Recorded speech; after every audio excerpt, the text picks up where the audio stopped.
Em 31 de dezembro de 2010, o corpo de John P. Wheeler III, um consultor de alto nível do Pentágono e insider da defesa, foi encontrado jogado em um aterro sanitário em Delaware, sem suspeitos, sem motivo. Apenas um incidente trágico e infeliz. Ou será que não? Ao observar de perto, percebe-se que Wheeler não é o único. Em todo o universo de pesquisa e desenvolvimento da defesa dos Estados Unidos, engenheiros, pesquisadores e pessoas de dentro continuam aparecendo mortos ou desaparecendo completamente em circunstâncias bizarras. Quanto mais você investiga, mais difícil é acreditar. Agora, a questão não é só como ele morreu, mas se essas mortes estão ligadas e o que pode estar enterrado junto com elas. Capítulo 1. O consultor do aterro sanitário. John P. Wheeler, III, praticamente nasceu para ser um insider perfeito. Ele nasceu em uma família militar, se formou em West Point e liderou tropas em uma base de mísseis Nike Hercules dos Estados Unidos. Ele tinha diplomas de direito por Harvard e Yale e trabalhou como analista de sistemas no gabinete do secretário de Defesa, ativista, planejador sênior na Amtrak e oficial subalterno no Pentágono. O currículo dele era impressionante, mas aqui começa a parte interessante. De 2004 a 2008, Wheeler trabalhou diretamente ao lado da alta liderança de defesa, assessorando em aquisições, logística e energia dentro do Pentágono e da Força Aérea. Isso permitiu que ele conseguisse emprego na Mitre Corporation, financiada pelo governo federal e atuante em aviação, sistemas de defesa, cibersegurança e muito mais, muitas vezes nos bastidores de grandes projetos governamentais. Se John Wheeler III não era o coração pulsante da tecnologia de defesa nos Estados Unidos, ele era, sem dúvida, um dos órgãos vitais desse corpo.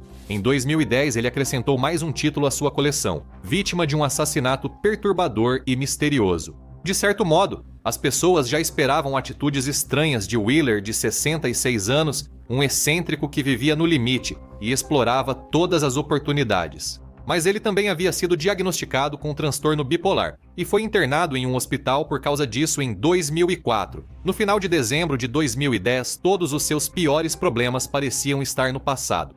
Ele celebrou o Natal com a família antes de dizer que faria uma rápida viagem de trabalho a Washington, corrente contínua, antes do Ano Novo. Depois disso, ninguém mais o viu pessoalmente. Foi em imagens granuladas e desconexas de câmeras de segurança. Depois disso, ele nunca mais foi visto. Ao chegar à sua casa em Delaware, uma das várias que possuía, Wheeler passou a agir de forma que depois aumentaria o mistério sobre sua morte. No dia 28 de dezembro em Newcastle, Delaware, um homem que se acredita ser Wheeler foi visto jogando bombas de fumaça para controle de pragas em uma propriedade vizinha. Não foi algo aleatório. Ele enfrentava uma longa disputa judicial com o vizinho, alegando que a construção bloqueava sua vista para o rio Delaware. No dia 29, sua condição parecia ter piorado. Ele foi flagrado por câmeras do lado de fora de um estacionamento, visivelmente angustiado. Um dos seus sapatos estava rasgado e ele não usava casaco. Ele disse ao atendente do estacionamento que precisava se aquecer antes de pagar a taxa de estacionamento, mas seu carro, na verdade, estava estacionado em outro estacionamento a quilômetros de distância. Nas imagens das câmeras, ele aparenta nervosismo e medo, como alguém que se sente vigiado. Ele disse que sua pasta foi roubada, e o atendente do estacionamento depois afirmou que percebeu algo errado. Depois, ele pediu carona ao farmacêutico até a estação de trem. Quando o farmacêutico sugeriu chamar um táxi, Wheeler saiu correndo, pois sentia que não podia confiar em ninguém. Talvez, até certo ponto, ele estivesse certo. No dia 30 de dezembro, às 8 horas da manhã, Wheeler entrou cambaleando em um subway, parecia sujo e desleixado, comprou café e saiu. Ele foi a um escritório de advocacia logo depois e tentou esconder o rosto das câmeras de segurança. Ele tentou pegar carona para Filadélfia em um escritório da administração de pequenas empresas. Foi visto pela última vez entre 8 e 9 da noite, naquela noite, vagando pelo centro de Wilmington e flagrado por pura sorte nas imagens de vigilância. Seu corpo foi jogado em uma caçamba comercial e só seria encontrado quando o lixo fosse despejado no aterro de Cherry Island, Wilmington. Hal Brown, vice-diretor do Instituto Médico Legal, afirmou que a causa da morte de Wheeler foi trauma contundente não penetrante acima do pescoço. O relatório da autópsia também apontou traumas generalizados pelo corpo. Em outras palavras, essa não foi uma morte natural e não é algo que possa ser facilmente explicado. Temos o como, o onde e o quando, mas as respostas sobre quem foi e por que continuam assustadoramente sem resposta. No cenário mais mundano e trágico, Wheeler, claramente perturbado e direto, Poderia ter encontrado a pessoa errada em estado de mania, sido espancado até a morte e jogado numa lixeira? Como o relógio e o anel de formatura caro ainda estavam com ele ao ser encontrado, o roubo pode ser descartado como motivo do assassinato, a menos que roubassem algo inestimável, mais fácil de passar despercebido: o conhecimento em seu cérebro, perdido para sempre se tivesse um destino infeliz. Dias antes do incidente, ele enviou um e-mail a Richard Redis, expressando preocupação de que os Estados Unidos não estavam prontos para ameaças de guerra cibernética. O que lhe dava tanta certeza? Será que Wheeler viu algo que não deveria ter visto? A família de Wheeler ofereceu $25 mil de recompensa por informações sobre seu assassinato. Se você já assistiu a um dos nossos vídeos e pensou, eles devem ter alguma máquina secreta produzindo isso 24 horas por dia, 7 dias por semana, lamento informar que é, na maior parte do tempo, só muito trabalho mesmo. Cada cena e cada elemento gráfico precisam vir de algum lugar, e criar tudo isso do zero pode consumir horas rapidamente, e é exatamente por isso que ferramentas que aceleram o processo são importantes. E isso nos leva ao Storyblocks. O Storyblocks é uma biblioteca criativa completa, cheia de vídeos, motion graphics, modelos e sobreposições. Então, em vez de criar cada elemento gráfico do zero como algum tipo de maluco sem dormir, você pode pegar recursos prontos, personalizá-los e seguir em frente. A locução por IA deles, alimentada pela Eleven Labs, pode gerar narrações com som natural. Se você precisar de uma voz rápido e eu não estiver disponível, a humanidade já criou um plano reserva. Se quiser visuais personalizados, as ferramentas de edição de vídeo por IA da Runway permitem gerar e ajustar elementos rapidamente, mantendo você no controle. Você também acessa milhares de modelos em programas populares como Premiere e After Effects, usados pela maioria dos criadores para edição e efeitos visuais. A Storyblocks oferece acesso a uma enorme biblioteca de recursos e, com uma assinatura, você pode baixar conteúdo ilimitado. É uma opção extremamente econômica. Então, se você quer começar a criar vídeos melhores, acesse o link na descrição ou escaneie o código QR na tela. Aproveite 15% de desconto em planos anuais por tempo limitado. E a oferta termina em breve, então é melhor você agir rápido. Comece a criar histórias melhores. Agora, vamos voltar ao episódio. Apareceu. Sua esposa, Catherine Kleiss, especulou em uma entrevista para a revista Slate: "Acho que talvez ninguém tenha ido atrás da recompensa porque já foram pagos. A forma como descartaram o corpo é um milagre ter sido encontrado. Para mim, parece coisa de profissional." Thomas McInerney, oficial aposentado da Força Aérea, afirma: "Um homem com essa experiência pode ter sido alvo de crime para obter seus segredos." Jornal destaca: corpo de especialista em guerra cibernética assassinado é achado em aterro sanitário. É tentador perguntar se o tipo de trabalho em que John P. Wheeler III estava envolvido e os ambientes sigilosos pelos quais ele transitava poderiam estar ligados ao que acabou acontecendo com ele. Sozinha, essa pergunta pode soar especulativa. E se esse fosse um caso isolado, talvez ficasse por isso mesmo. Mas não era. Capítulo 2. O Grupo Marconi.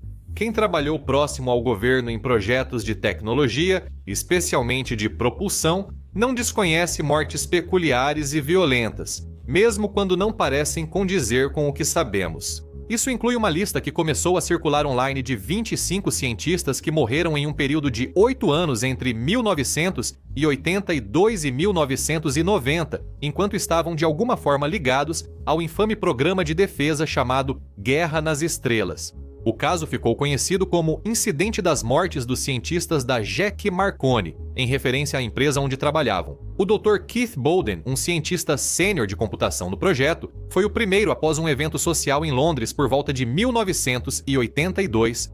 Enquanto dirigia para casa, seu carro perdeu o controle numa ponte, caiu numa ribanceira e entrou num pátio ferroviário abandonado. Ele morreu na hora. Sua esposa e advogado nunca acreditaram que o incidente foi causado por dirigir embriagado, pois isso não condizia com o sensato Dr. Bolden, e logo seus temores foram ignorados. Em 1985, o técnico de radar Roger Hill morreu atingido pela própria espingarda, e o ex-funcionário da GEC, Jonathan Walsh, caiu da janela de seu hotel. Aliás, ele confidenciou a amigos e familiares que temia por sua vida por motivos desconhecidos antes de morrer, assim como John Wheeler expressou preocupações semelhantes. Mas as mortes iam se tornar ainda mais estranhas e assustadoras. Em 1986, um prodígio de 24 anos em sistemas de controle de computadores, Vimal Dajibhai, caiu de uma ponte suspensa sobre o rio Avon e morreu, despencando 101 metros. É fácil pensar que isso pode ter sido o resultado trágico de um gênio levado ao limite pela pressão,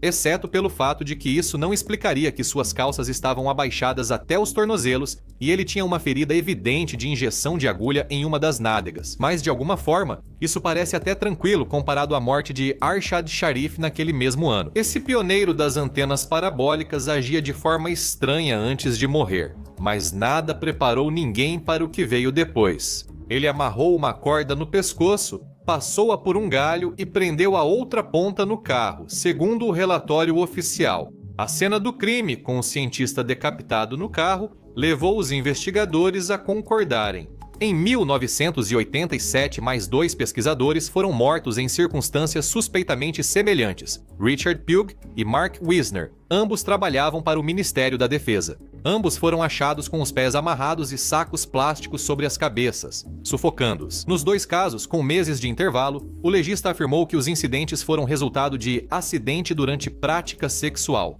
John Britton, David Skills, Trevor Knight, Peter People e Andrew Hall, cientistas ligados ao Ministério da Defesa ou a Marconi, morreram por envenenamento por monóxido de carbono em casa nesse período. Uma negligência incomum para profissionais tão cuidadosos. As mortes estranhas e violentas seguiram até o fim dos anos 80. Em 87, David Sands bateu seu carro contra a fachada de uma cafeteria vazia em alta velocidade e explodiu em chamas. Havia 2 galões extras de gasolina no carro com ele. Michael Baker, George Kuntis e Stuart Gooding também morreriam em acidentes de carro estranhos. David Greenhall, também funcionário de uma empresa de defesa, pulou de uma ponte no mesmo dia da morte de Gooding. Ele faleceu dias após o incidente, mas no hospital disse que não sabia o que estava acontecendo. Tanto Alastair Beckham quanto John Ferry morreram de eletrocução auto-infligida no mesmo mês. E a única cientista mulher na lista de mortes, Shoni Warren, teve uma morte particularmente horrível em 1987. Ela foi amordaçada, com um laço no pescoço e afogada em água rasa, o que os investigadores da época declararam como auto-infligido. Um criminoso em série foi preso pelo crime mais de 30 anos depois, em 2021. Mas, dada a insanidade de tudo o que estava acontecendo ao redor desse evento, é difícil culpar alguém por ser cético em relação a qualquer um dos detalhes oficiais aqui. À primeira vista, começa a aparecer um padrão perturbador singular, uma era em que vários cientistas ligados ao trabalho de defesa e aeroespacial morreram sob uma ampla variedade de circunstâncias, sem uma explicação única que os conectasse. Mas isso não foi o fim. Capítulo 3. O mapa da Zona da Morte. Ao mapear os 11 corpos encontrados ou os últimos locais conhecidos nos Estados Unidos, é possível notar alguns agrupamentos. Esses casos não são mero reflexo aleatório da distribuição populacional. Observamos 3 zonas de morte distintas onde parece extremamente perigoso ser um cientista de alto escalão dos Estados Unidos. Primeiro, existe a chamada trilha tecnológica, que se estende de Massachusetts até o Alabama. Entre os primeiros nesse padrão estava Amy Eskridge, que morreu em 11 de junho de 2022. Segundo as autoridades, foi um ferimento de bala auto-infligido em Huntsville, Alabama. Jason Thomas foi visto pela última vez em Wakefield, Massachusetts, em 12 de dezembro de 2025. Seu corpo encharcado foi encontrado em um lago próximo em março de 2026. 3 dias após o desaparecimento de Jason Thomas, em 15 de dezembro, Nuno Loureiro foi morto a tiros no saguão de sua casa em Brookline, Massachusetts, a cerca de 30 minutos de carro de onde Thomas desapareceu. Mas esses são, de certa forma, os menos preocupantes entre as tendências, especialmente quando você vê os outros 2 conjuntos de dados, o agrupamento do Novo México e o agrupamento da Califórnia. Na Califórnia, surpreendentemente perto do Laboratório de Propulsão a Jato da NASA, ou JPL, e ao Caltech, temos mais 4 nomes suspeitos para adicionar à lista. Michael David Hicks foi encontrado morto em sua própria casa em Sunland em 30 de julho de 2023. Frank Mywald morreu de causas desconhecidas em Los Angeles em 4 de julho de 2024. Mônica Reza desapareceu durante uma caminhada no Monte Waterman, perto de Los Angeles, em 22 de junho de 2025. E em 16 de fevereiro de 2026, Carl Grillmeyer foi morto a tiros em sua varanda em Llano, Antelope Valley. Isso significa um cientista de destaque na Califórnia, encontrado morto ou desaparecido a cada ano desde 2023. Essa série de casos é chamada Corredor Aeroespacial. No Novo México, no que os investigadores chamam de corredor nuclear, a situação também é sombria. Em maio de 2025, Anthony Chaves, um morador de Los Alamos, desapareceu sem deixar rastros. Um mês depois, em junho, Melissa Casais, de Los Alamos, foi vista pela última vez caminhando pela rodovia estadual 518 em Talpa, antes de desaparecer. Após um julho sem incidentes, o fenômeno assustador voltou em agosto, quando Stephen Garcia desapareceu.